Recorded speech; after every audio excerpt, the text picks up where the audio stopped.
Hi, I'm John Moran, and this is 707.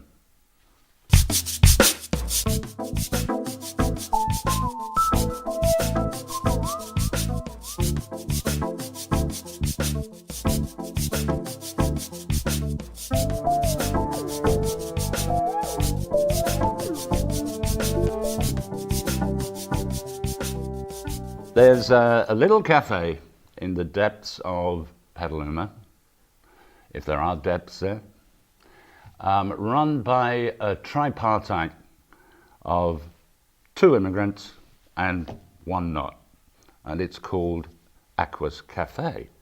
At least it should be spelled Aqus Cafe, but it's not. And some people have been asked, how do you pronounce Aqus Cafe? Let's have a little listen. What's the name of this place? Aqus. Aqus Cafe. I'm at Aqus Cafe, of course. Aquas? Cafe? That's it. Aquas Cafe. I'm not confused about this. Tomato, tomato? Aqus Cafe? Aquas Cafe. Petaluma. Yeah, go on, because you get it wrong every time. Yeah. Go on. I always call it Aqua, but it's Aquas. I never know what it's called. John will tell you that Aquas Cafe means a community coming together, but I think that he just got the sign wrong and didn't want to redo it. Well, you know, the first problem I had with how to spell it, because I always went Aquas, A-Q-U-A-S, as in the water sort of feature. But then I still refer to it as Aquas. So you get an Aquas, or just a cuss word. Wait. Oh, is it going? Aqus Cafe, Petaluma, California. Best place on earth. Aquas Cafe. Aquas Cafe. The name of your cafe is the Aqus Cafe. Aqus Cafe. Aquas Cafe. Aquas. Good morning. It's a lovely day outside at Aqus Cafe. Aquos. Everybody else says Aqus. And in fact, it's gotten kind of a status item. Aquas Cafe. Aquas Cafe. Cheese. How do you say Aquas? Oh, sorry. How do you say the name of the cafe? Aquas. The Aqus Cafe. Aqus Cafe. We love it. I think you call this place the Aqus Cafe. Silly, it's the Aquas Cafe. Aquas, tomato, tomato. Aqus Cafe. This is Aqus Cafe. I call it Aquas Cafe. Aquas Cafe. Aquas. Aqus. Place for coffee. Aquas Cafe, I love it. Our guest is John Crowley, whatever you want, he doesn't mind. And he is the co-partner with, I think it's the McAuliffes. The McCulloughs, yes. McCulloughs? Michael Leslie McCullough. I've got it on my You sheet. do, absolutely. They're And- both immigrants. But you've been here in this country, John, for how long? Moved here in 93. Left Ireland at 85, spent about 8 years in Germany programming. Originally, I'm a computer programmer. Are you? Does everybody know this? Not a lot of people do, actually, but it's kind of interesting. Kind of, they realize that I'm spending a lot of time writing C++ and Java and spending my time in Oracle and designing reservation systems, and that's what I've done for many, many years. And Why I in still do Germany? that. I left Ireland back in 85 just to experiment, see what was out there in the world. And you found Germany. And I found Germany. I had a great time in Germany, actually. Did you? I did. The economy was booming. There was kind of more jobs than you could choose whatever you want. I landed a really, really great job and really enjoyed it. Specializing in reservation systems, airline reservation systems, train reservation systems. And So how long did you train? Well, you trained for that? I did a computer science degree in Dublin, in UCD. Yeah, okay. Then left. I just wanted to see the world. So my first job was in Germany. It was a little rough at the time because I had to relearn German. Oh, you learned it in school? I had learned it in school, but it's a different... You're a strange man. Why am I Why the hell did you learn German in school? Actually, it's part of family tradition. My great-great-grandmother had done a student exchange back in the 1890s or something like that. With the Kaiser? With not quite the Kaiser, but somebody in Bavaria. And then my grandmother, and then my mother and me, and it's kind of one of those family traditions. Oh. So yeah, and a bit of French as well. So anyway, but so I landed up in Germany, and as I said, it was a little rough at the beginning because it was my first job. I was really learning to program, but I was only learning to program in German, which was it was a little difficult. So how old were you then? 22, 23. Okay, it was a good time. Yeah. Oh yeah. And But, you went to the beer festivals and all absolutely. that? Of course. Oh, of course, yeah. Stupid. No, yeah, really. Why would I even ask? Exactly. Go on. I had a great time in Germany. So you But, left and you left thought, Germany, yeah, exactly. where should I go? That's what I was thinking. Do I go back to Ireland? The economy hadn't started. Didn't improving have yet. the, It was what did they still call it? the Celtic Tiger. Yeah, right. Now it's kind of yeah. That was a lot of people regret that. But Bit of a pussycat, we'll talk really. about that. Yeah, exactly. It was didn't do a lot of good for Ireland actually. No. But so left Germany, and came over to visit my brother, who had moved to Petaluma. Oh, had he? Yeah, he moved to Petaluma about 5 years prior. Okay. Came over for summer vacation. Somebody offered me a job, and it was actually the company that my brother was working for. He's also in software, and I was working and strangely enough in airline reservation systems. So I mean, it was very interesting. And I was very coincidental that we were both working on the same kind of thing. So I had an interview with his boss and gave me a job, and where, went back to Germany. where was this? Which company? It was a company called Xmax that actually, more story, that subsequently got bought by an Irish company a couple of years after that. So it's very interesting how a lot of wonderful things goes have round, doesn't it? fallen into my lap. I don't know how it Lucky, how it's it the luck works. of the Irish It pub. must be luck of the Irish. It is. Yeah. So you're here, you're working with your brother?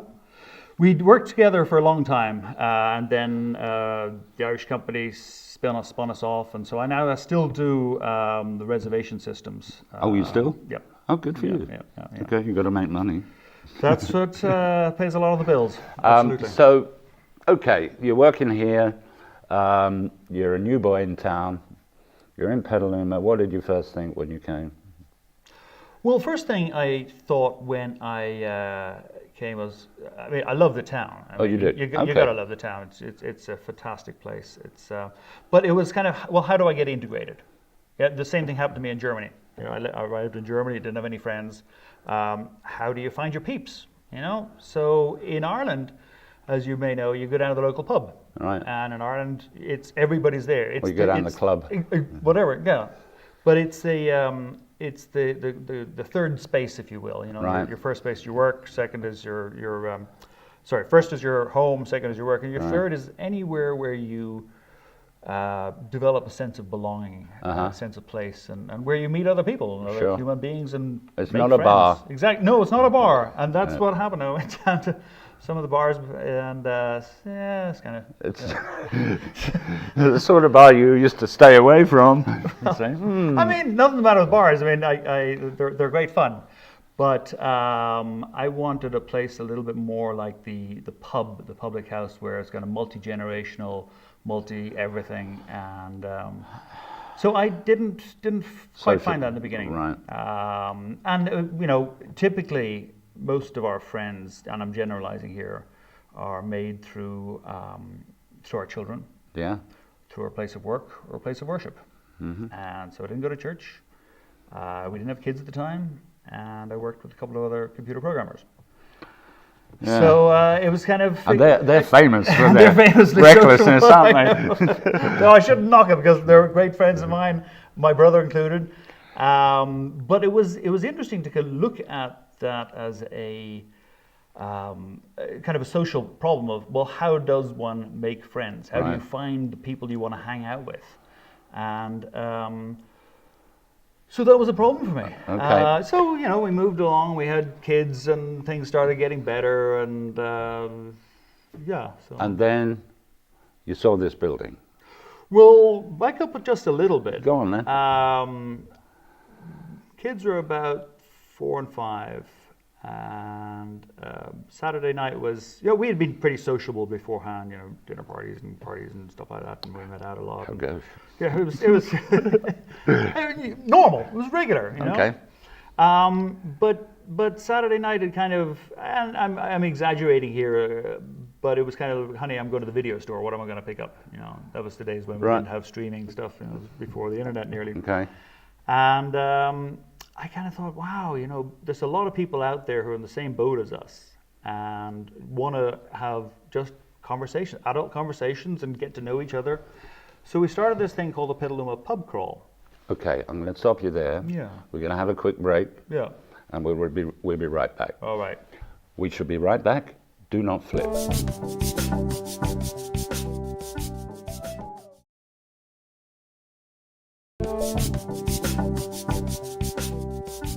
Hi, and welcome back to 707. My guest is John Crowley.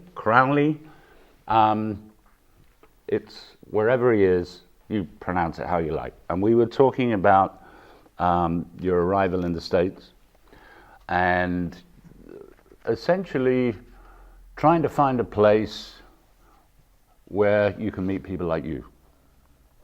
Exactly. So tell us about... So, I mean, it's a problem that I think everybody has when they move into a new community is how do you find the people you want to hang out with? Mm-hmm.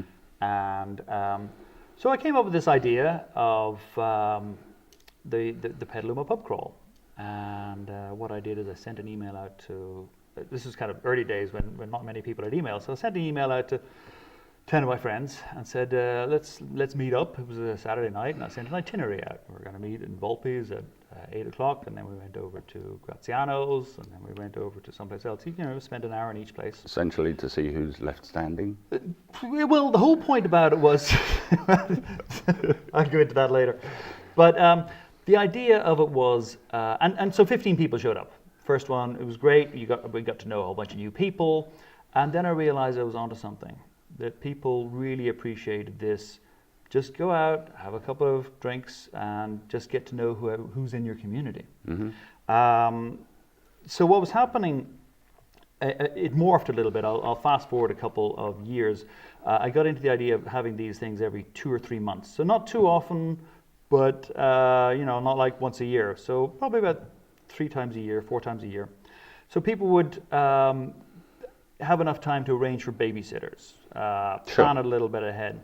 And what we did is we had themes on these. So it was bring a book that changed your life. Okay. Bring the last postcard you got. Bring a photograph of yourself as a teenager. Anything that would help you get into a conversation with somebody else. I mean, we've all been, even in Ireland, we'll talk about that later as well. I grew up in an Irish pub. It was my grandfather's pub, exactly, yeah. And my brother's running it now. But you're in a room of people. How do you start a conversation? It's difficult to walk up to somebody and say, "Can we start a conversation?" Hello. You're pretty weird. So, you look nice. I know. But if you're part of a group of people who are there intentionally to create social capital, which is what it was about. Social capital it's the kind of the trust between people that are within a kind of a network. Does it tend to be honest? Oh, there has to be trust. There has Yeah. to be honest trust. That's really what it's about. I was very intent at the beginning of this to make sure that it was not just a drink fest. So I made sure that it was targeted to people interested in the same kinds of things that I'm interested in. It was social networking. So these books, these themes, they helped people start a conversation. So I walk into a place like Graziano's and I see somebody holding a book. Well, great, they're part of the group. Right. Or they're holding a photograph, and show me your photograph. You start a conversation. My favorite one was the book, actually, because if you tell me about the book that changed your life, right, I'm going to know an awful lot about you. Of course. If you know the book. Well, exactly. But that's it. You bring it to the evening and you give it away. So you've automatically created a relationship between you and that person you've given the book to. Right. Whether you like it or not, you have a relationship. And out of these things, the whole thing was about creating meaningful relationships and where people could get to know who was living in town. I remember overhearing one conversation. It was 2 people talking, and they were kind of looking at each other, and he was saying, "Yeah, I recognize you," and the other was saying, "Yeah, I recognize you." We're neighbors, and that's what it was. They were actually okay. They were back-to-back neighbors, Sure. but still, it took them coming out to this social event Right. to realize they had something in common. I thought And you were that's- going to say, "Oh, you're my wife." that actually happened, in future. People did get married out of it, and a whole bunch of good things happened out Yeah, of go that. on. Sorry. But the idea really was, and I overheard so many and got great feedback of people meeting people that they had kids in the same baseball team, kids in the same whatever, similar interests, same whatever it was. But they wanted a place. Not so much a place, but a sense of belonging in their community. And you're never going to belong in your community unless you know a bunch of people and Right. feel that you trust them and have a relationship with them. So that was really what started that. And this is like, we started this 20 years ago. It got so big, we haven't had one for many years. The last one we had 400 people on it. So, we did some calculations over the I guess we ran it for about 15 years. We worked out something like 10,000 people had been on this thing. Right. Some of them multiple times, but I mean, it gathered a lot of popularity in the first couple of years, and then kind of each event was like a 200-person event. And What do they think it was, a protest march or something? If you walk into this place? No. I prearrange these things always. Right. Okay. There was a certain amount of trepidation, I guess, in the beginning about what these are and why is John doing it. Well, he's not, You know. not trying to be Oswald Mosley. Well, there was, because nothing like this I think had ever happened in certainly Petaluma Right. with that kind of volume of people, and then the reason behind it, why is he doing it? So people were kind of, well, that's the thing about things here. What's in it for him? There was a certain yeah. amount. Well, I mean, I know what it was in it for me. It was selfish. I wanted to live in a community where I knew a bunch of people, and other people had a sense of place and a sense of belonging. Were a lot of them afraid? Oh well, Was there a little bit of that? Well, we don't mind taking part in the drinking or whatever, or the walking or the gathering, but there's a certain amount of space in front.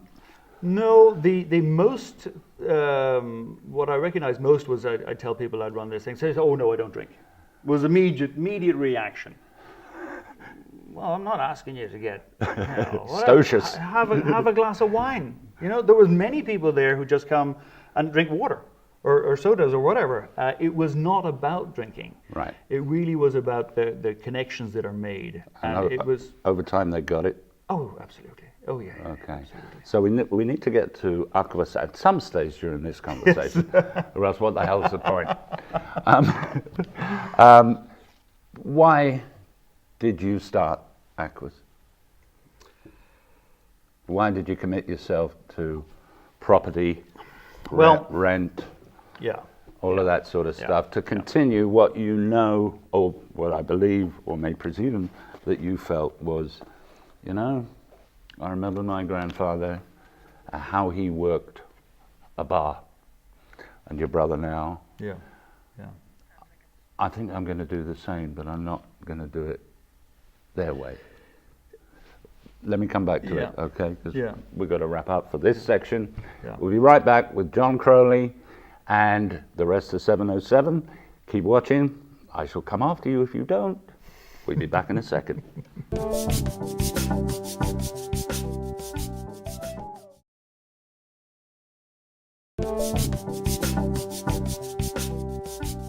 Welcome back. I'm with John Crowley, and this is 707, and we're finally getting to Aqus Cafe. At some stage we had to, or else why bother? We're having grapes, by the way. John? Excellent. I'll have another one. Thank you. Good lad. Thank you. So, you find this building, and you see potential. Not quite find this building. This building housed a coffee shop, Petaluma Coffee and Tea Shop Company, that I had been going to for the past 10 years. Oh. My software job was right beside it. So, great place. Sheila and Gardner, they bought a place, moved their place down the road, and went through a series of iterations of coffee shops, none of which worked terribly well. And I'd always had in the back of my mind the desire to create what it is now. I mean, we had this vision for creating Aqus Cafe. This is you and your wife This at is the me time? and my ex-wife. Creating a community gathering space. It was what it is now. The idea was to create it as a cultural and community center of Petaluma. Mm-hmm. And no small ambition. well, the idea is why I kind of thought I didn't open it. If I'd really wanted to, I could have just stayed programming. But you only live once, and I always say to my kid, don't do the easy stuff, do the hard stuff. Yeah, do the hard stuff. Yeah. So I started this off with, I had some experience. I worked in my father's pub back in Ireland some many years ago, and I had a vision for what I wanted to create on the customer experience side of things. And you knew how you'd be? You Yes. knew you would be the bartender, the landlord, the psychiatrist? Well, you've got to know it all. You really do have to Right. know it all. There's some parts of it that I wanted to focus on, the programming of it, anything that brings people together. Mm-hmm. So what brings people mostly together is music. So we have music 5 nights a week. From day one? Pretty much. We started it about 2 months into it. We're actually 10 years old now. We started Do you know, December. that surprises me, because it seems to me that you've been there for about 30. Okay. I mean, not that I would have known, but it's Yeah. an establishment. Oh, did you go to Aqus Cafe?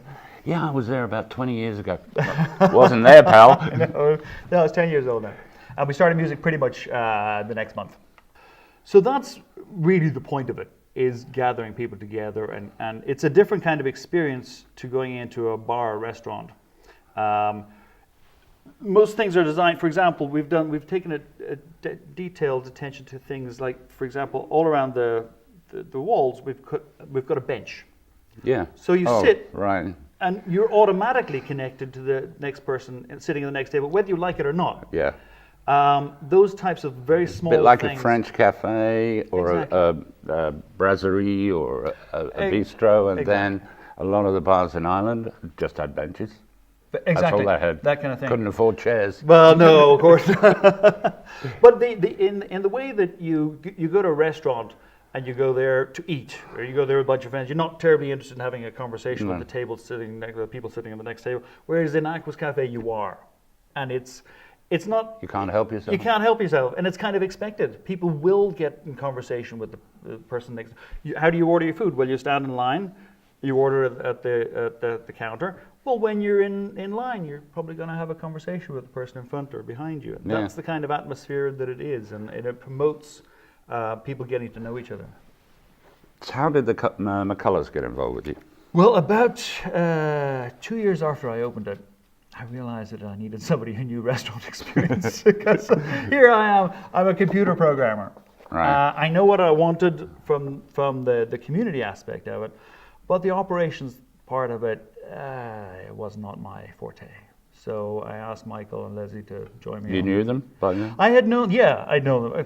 All Irish people know each other in Petaluma. Oh, yeah. And I'd been to the Redwood Cafe, of course, and seen what they'd done there, and really respected both of them, and asked them to be partners. And is it Leslie? Leslie, yeah. Yeah, she's English? She's English, She's from Lancashire? Yeah, absolutely. So she's all right? Yeah, absolutely, of course. So they said, okay, right, we're kind of similar. We have similar ideas. Yep. Similar mentality. Yeah, absolutely. Similar motivations. Yes. And so, did you become an official partner? Sure. So they became official partners. Yeah. So we've got the cafe half and half. Absolutely. So we've learned a lot from each other. Right. I've learned a lot of operations, and you probably noticed over the past 5-6 years, the Redwood Cafe. I guess advertising sort of. Yeah, well, I mean we're cousins. We're Right. so we do a lot of things together. We'll promote each other. We have very similar philosophies. It's about why we're there. It's not to sell sandwiches and coffee. You can create good sandwiches and great Right. coffee and great beer and wine. What is difficult to create, and I think both of us have created, is this space where people feel welcome, where people are interested in creating events Right. that are welcoming to everybody on many different levels. So we've got the craziest things going on there, from knitting circles to civic engagement nights to politics to whatever, and everything's important. Everything's important, and we try to have as wide an audience as possible, because everybody is part of this community. Right. We're not exclusionary in any way at all. Right.